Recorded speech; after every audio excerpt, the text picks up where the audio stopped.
estamos viviendo un proceso que ya venía desde atrás y ahora se decanta, toma un ritmo acelerado.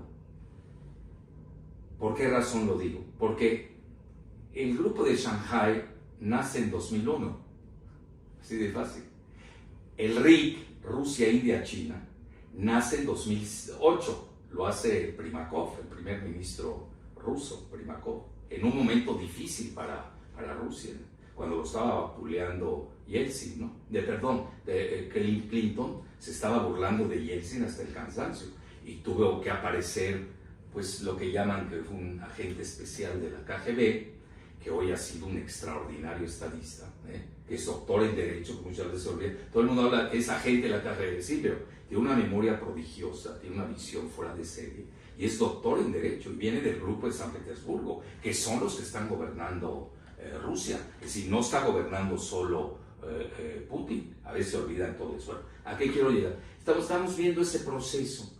2001, vimos lo que pasó, el 11 de septiembre, pero el 2001 nace el grupo, antes incluso de los atentados del 11 de septiembre en Nueva York, donde hablan ya China, a instancias de China, ya hablan de luchar contra el terrorismo, el separatismo, ¿no? Entonces ya tienen una idea cabal de lo que ya, estamos hablando de 24 años anteriores. Y luego, ese mismo año, sucede el 11 de septiembre, y luego es cuando Jim O'Neill, personaje importante, independientemente de que uno esté a favor o en contra, de Goldman Sachs, británico, de Manchester, no es cualquier cosa ser de Manchester, que ser de Escocia, ojo, bueno, lanza el concepto de los BRICS, pero si la es, todavía no nacía Sudáfrica, entonces él ahí, que comenta, son los grandes que van a dominar económicamente el mundo, lo cual fue cierto, y hoy lo estamos viviendo. Ahora, ¿qué pasa? Se equivoca luego con los 11 magníficos, eso nadie lo recuerda, pero los que damos clases, somos estudiosos, pues sí nos acordamos, fue un fracaso total de Jim O'Neill, y hoy entra en pánico,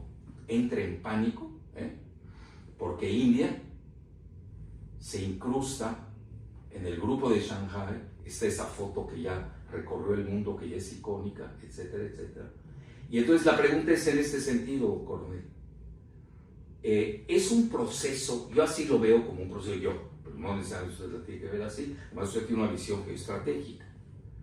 Yo la tengo más desde el punto de vista geofinanciero, geoeconómico. O realmente cambió el mundo repentinamente en Tianjin, ¿no?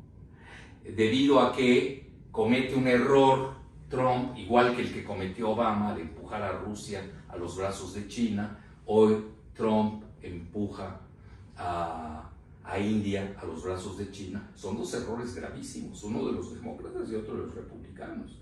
Y la realidad, de repente, estamos ante una nueva, todavía no se da el nuevo orden mundial, pero al menos en lo que yo veo, se aceleró el proceso hacia un nuevo orden mundial, que ya se nota quiénes van. Obviamente la cumbre de Shanghái en Tianjin, que es un puerto a 2 horas, hora de Beijing, tuvo un éxito fenomenal. No sabemos qué hablaron, no sabemos cuando se sube Modi al carro Aurus de Putin, 1 hora, qué hablaron. Cuando Rusia e India siempre han tenido excelentes relaciones, no es nuevo. Aquí el problema era cuando agarraron navajas entre China e India, que ese es el juego británico, no es ningún secreto decirlo. El mismo Jim O'Neill lo comenta. Dice, cuando se reúnan China e India, sí nos preocuparemos. Mientras tanto, los BRICS no valen nada. Bueno, ahí tenemos un evento, luego tenemos la parada militar en Beijing, que ahí usted sabrá cómo definirlo, el mandarín Xi Jinping en el centro, a su derecha el presidente Putin, y a su izquierda un nuevo invitado trilateral que se llama Narendra Modi, Kim Jong-un, bueno, y vestido de occidental. Correcto. El único que no iba vestido de occidental era precisamente Xi Jinping. Todos los gestos son importantes. Todo vale. Todo es importante. Porque él siempre, le voy a decir por qué, porque yo copié mucho de sus trajes que no eran tipo Mao. Me gustaron. ¿Es verdad que usted los lleva alguna vez? Sí, yo los llevo. A mí me gustan mucho los trajes norcoreanos. Así tipo Kim Il, bueno, tipo Sun Yat-sen, ¿no? No, tipo, ¿cómo se llamaba el papá? El abuelo, el famoso, Kim Il-sung, Kim Il-sung, algo así. Kim Il-sung. Kim Il-sung, exacto, que es el padre. Porque Kim Jong-il y Kim Jong-un. Exacto. Entonces, incluso lleva a la hija de 12 años de edad, ya está preparando la sucesión. Bueno, entonces ahí ya tenemos otro evento. Y luego, inmediatamente después, como si esto fuera poco, viene el golpe de gracia con la reunión en Vladivostok, que marca todo y donde lanza su discurso famoso Putin. Esto se veía venir, no es nuevo ni mucho menos. De hecho, la CIA durante muchos años estaba enviando mensajes, informes anuales al Congreso estadounidense diciendo, ojo, que esto se viene, ojo con China. Pero los políticos como que no se lo acababan de creer. Entre otras cosas porque seguían en ese proceso de deslocalización de sus principales empresas, porque por ignorancia pensaban que eso les beneficiaba, porque era más barato producir en otros lugares, y no le prestaban atención. Esto se veía venir, efectivamente. Lo que pasa es que el proceso se ha acelerado muy rápidamente. Es que, como usted bien ha dicho, hasta el año 2000, China la despreciábamos completamente. Y había motivo para ello. Piense que en aquel momento China apenas era el 3% del Producto Interior Bruto Mundial. Lo ha multiplicado por más de 6 en 25 años. Ningún otro país ha sido capaz de hacer algo semejante, ningún otro país. Pero es que además entonces prácticamente no presentaba ni el 1% de las patentes internacionales. Hoy China presenta más de la mitad de las patentes internacionales precisamente en la Oficina Internacional de la Propiedad Internacional dependiente de Naciones Unidas. Sí, el cambio ha sido absoluto y como usted bien ha dicho, hasta estamos hablando de ese año 2000, que es cuando llega Vladimir Putin a la presidencia de Rusia. Unos meses antes había estado muy brevemente de primer ministro, todavía ha sido presidente Boris Yeltsin, y se transforma completamente Rusia. Esa Rusia abandonada, donde no se prestaban servicios sociales, donde los oligarcas estaban depredando claramente el país y llevándose el dinero fuera, empezando llevándoselo a la City de Londres, empezando por Londres, y cambia completamente el paradigma. Quiere recuperar primero la moral del país, un país hundido moralmente, no lo olvidemos, había perdido la primera guerra de Chechenia, luego la segunda guerra de Chechenia la gana Putin, y le devuelve lo primero la moral, le devuelve espíritu ruso, que estaba un poco dormido, no perdido, pero dormido, aletargado, ¿no? Y dice, no, nosotros tenemos que ser otra voz, una voz influyente en el mundo, por territorio, por recursos, por población, por historia, por cultura, por absolutamente todo. Y ahí empieza a cambiar. Luego es verdad que viene cuando ingresa China en la Organización Mundial del Comercio, que también es otro punto de inflexión, que quizá también fue un poco de ignorancia por parte de Estados Unidos en ese sentido, y a partir de ahí es que China progresa a una velocidad absolutamente inusitada. Pasa de ser un país rural, un país con más de 600 millones de personas viviendo muy por debajo del umbral de pobreza, y dice, esto hay que cambiarlo. Es verdad que esto ya empieza, esto viene de la época de Deng Xiaoping, cuando dice, todo lo que ha hecho Mao, ese gran salto adelante con todo lo que significó, un desastre también humanitario, dice hay que cambiarlo y nosotros si queremos ser una potencia dentro de poco, no dentro de muchos años, dentro de poco, tenemos que primero potenciar la educación, tanto interna como que vayan nuestros mejores estudiantes, los mejores cerebros a aprender en el exterior y luego, sobre todo, tenemos que tener una cosa muy clara, tenemos que permitir que nuestros ciudadanos se hagan ricos para que enriquezcan al país. Porque como usted bien dice, doctor, la economía es la que manda, la economía es la que lo dirige todo. Y un país pobre no significa nada, no pinta nada. Los países, como tenía muy claro de Xiaoping, tienen que ser ricos para enriquecer o sea, no para enriquecer, sino para tener un buen servicio de inteligencia, un buen ejército y satisfacer las necesidades de sus ciudadanos. Y ahí empieza a cambiar todo con una rapidez que desde luego es algo apabullante. Yo entiendo que Estados Unidos tiene que estar asustado por la rapidez que se ha producido todo. Como usted bien dice, todavía en aquellos años Estados Unidos hacía y deshacía a su antojo. Pensemos en 1999, cuando bombardea la OTAN / Estados Unidos, ni más ni menos que la capital de un país soberano, como Belgrado, la capital de Serbia. Y no pasa nada, que por cierto, de paso, aprovechó y bombardeó la embajada de China. Sí, le pegaron. China ni siquiera protestó, no pudo protestar en aquel momento. No, inventaron que era un estacionamiento. Sí, claro, lo de siempre. La CIA se equivocó en su mapa. Efectivamente. Pero sí lo guardan en su registro los chinos. Absolutamente. Ahí lo tienen.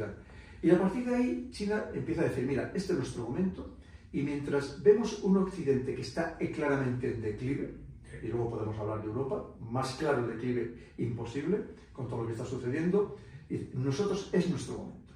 Solo durante 200 años no hemos sido, por así decirlo, el centro del mundo, que es lo que significa etimológicamente China, el país del centro, pero claro, es que llevamos siendo más de 6.000 años, llevamos siendo el país del centro, porque China, más allá de los 25 siglos que tiene como país, no olvidemos que tiene 6.000 años de historia como civilización, que ellos se considera una civilización más allá de hecho, no solamente 2.300 años como país, sino una civilización con más de 6.000 años de historia.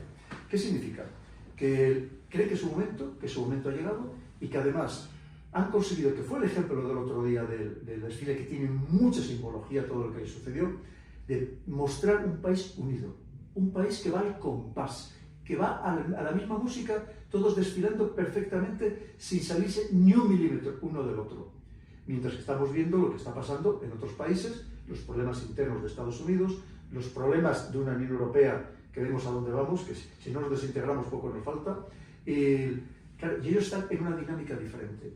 Y empiezan además con ese hambre del que viene desde abajo, del que le hemos ridiculizado, le hemos humillado, lo que ellos llaman el siglo de la humillación, 1850. Las dos guerras del opio. Hasta 1949, cuando se crea la actual República Popular China, las guerras del opio, la invasión de Manchuria, que a los japoneses no les pueden ni ver, esa es la realidad, y yo lo he vivido ayer, lo he palpado en directo, y dice, los abusos por parte de los europeos con respecto de China, despreciada completamente.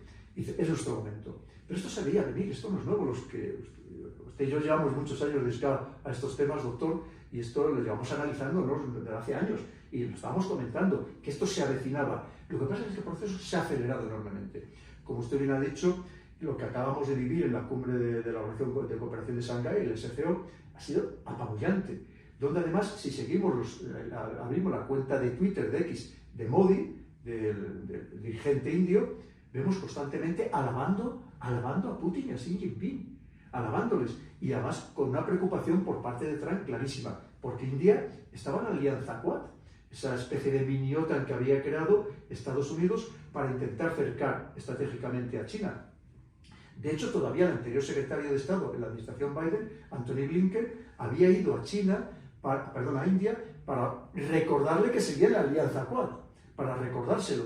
Y es más, el anterior el portavoz de la Casa Blanca permanentemente amenazaba a India, ojo con lo que estaba haciendo, ojo con acercarse a China, pues al final se ha acercado a China. Además, ya no va Trump a la reunión del Quad. Correcto, efectivamente, ya no va a ir. Y luego, claro, mientras tanto, pues tenemos una Rusia, que ya lo decía Kissinger, que el gran error que se podía cometer era ponerlo en los brazos de China, que no se nos ocurriera, empezando por el daño que nos ha hecho a Europa romper las relaciones con Rusia y que nos sigue haciendo. Pensemos ahora mismo que uno de los grandes acuerdos a los que llegan es abrir el Siberia 2, el gasoducto, que ya si lo unimos con el Siberia 1, es que estamos hablando que el Siberia 2 va a proporcionar más de 50 billones de metros cúbicos anuales de gas desde la península de Yamal en Rusia a China. Si lo unimos con el 1, estamos hablando de más de 100 BCM anuales. Y lo que nos tenía que haber llegado a Europa, lo que nos tenía que llegar a Europa, que nos ha hecho un daño terrible. Y encima una Europa que nos hemos puesto de rodillas delante de Donald Trump, con unos políticos nefastos que tenemos, que se han arrodillado, que le han besado la mano a Donald Trump, y que toda otra cosa le vamos a comprar, y todavía no sabemos de dónde lo va a sacar, ni más ni menos que 750.000 millones de euros en energía a Estados Unidos. Estamos haciendo el ridículo en Europa. A un precio de gas licuado natural 6 veces mayor al que tenían en el Nord Stream 2. Correcto. ¿Quién lo bombardeó? Pues hoy se están peleando si fueron los británicos o Estados Unidos. Desde luego a los ucranianos les utilizaron. Que detrás está la mano del Reino Unido, sea el SBS, o sea que otras fuerzas especiales, y de Estados Unidos creo que cabe poca... No tiene la tecnología Ucrania para eso. Agarraron ahí un ucraniano en Italia. Bueno, eso es para divertirse. Efectivamente, para distraernos a todos, que es lo que llevan haciendo hace mucho tiempo. Pero claro, efectivamente, el gas natural licuado, doctor, aunque en origen sea muy barato, que no lo es, porque en muchos casos procede del fracking, aunque fuera muy barato, por ejemplo, el proveniente de Qatar, hay que embarcarlo en buques, que hay muy pocos de buques metaneros, que además tienen unas normas de seguridad de navegación muy estrictas, mucho más que los demás barcos. Tienen que estar a más distancia de la costa, a más distancia de otros barcos, por el riesgo que engendran. Luego tiene que llegar a un puerto, hay que volverlo a gasificar, hay que regasificarlo y luego hay que distribuirlo, con lo cual siempre se va a encarecer el coste, siempre. Eso contando con que haya suficientes buques metaneros para que tengas el suministro garantizado, que eso es otra parte, sobre todo en momentos de mucha necesidad de gas por parte de otros países. Cuando lo teníamos súper fácil, un gas barato, un gas de un proveedor que fiable. gracias a eso creció Alemania. Absolutamente, doctor. ¿Y cuál es la diferencia? Ahora tenemos una Alemania con ya muchos meses en recesión, cerrando a diario miles de empresas, Sí. con una situación, ojo, muy delicada interna por muchos motivos, también con una inmigración que está creando muchos problemas, que están haciendo grupos extremistas, y ojito con el tema de Alemania. Todavía falta lo más Bueno. importante. La primera, usted habló de lo simbólico de la parada militar en Chile. Totalmente. Y luego la frase de, iba a decir Mao Zedong, imagínense, De Deng Xiaoping. de Deng Xiaoping, donde dice, somos imparables. Sí. Además, fíjese, le dijo, somos imparables, pero decía, no levantemos suspicacias, no llamemos la atención, ya llegará nuestro momento. Lo mismo si se acuerda aquello que decía, lo importante es que el ratón cace ratones, da igual que sea pardo que sea negro, lo importante es que cace ratones. La sabiduría china, ¿no? Y luego aquello que decía, que dijo, muy interesante, ¿cómo es eso de que para ser socialista hay que ser pobre?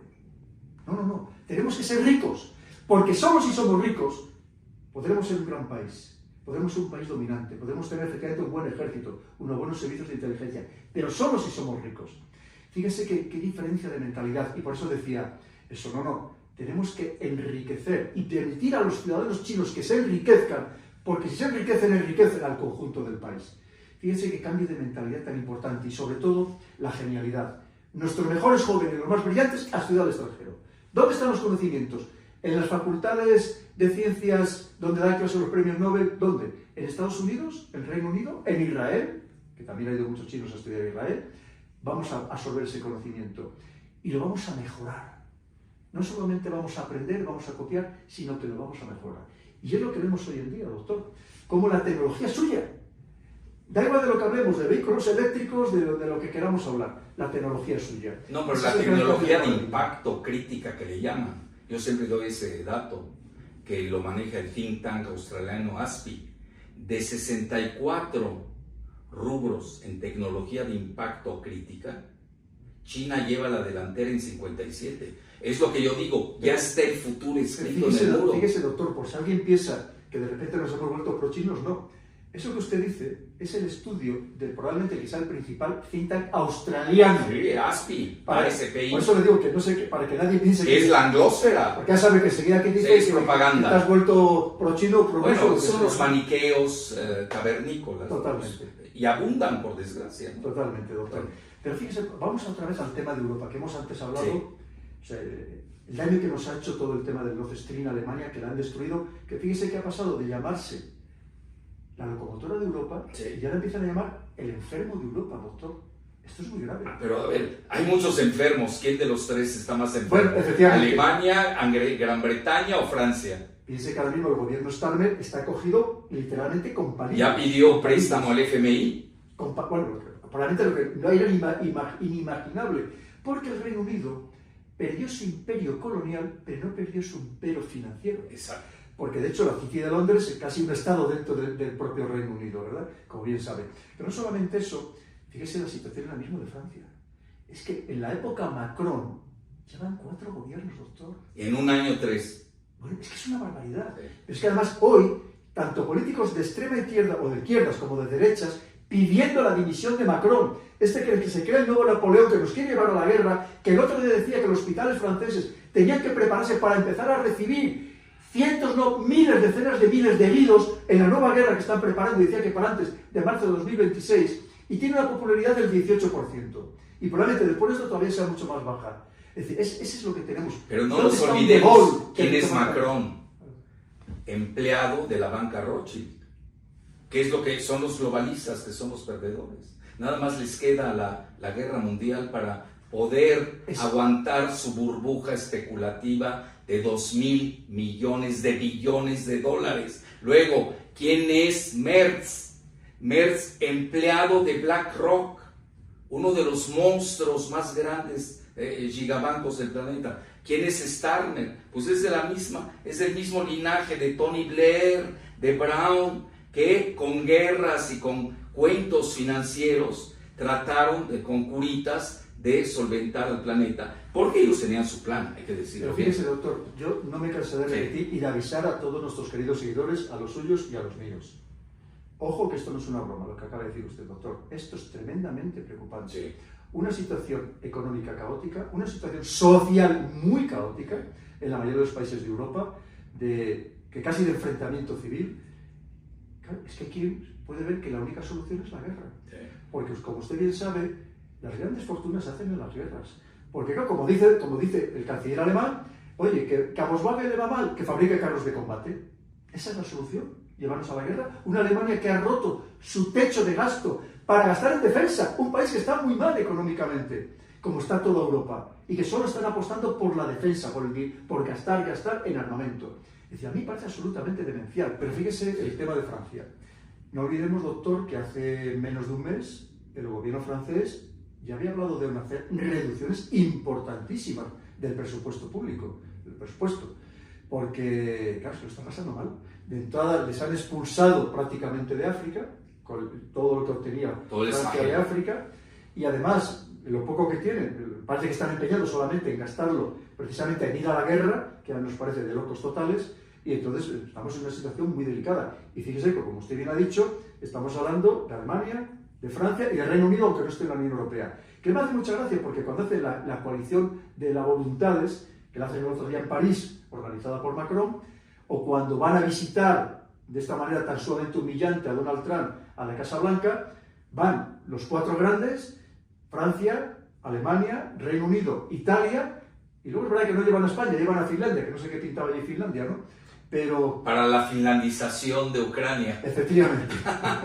Ya para darles el modelo. Eso es.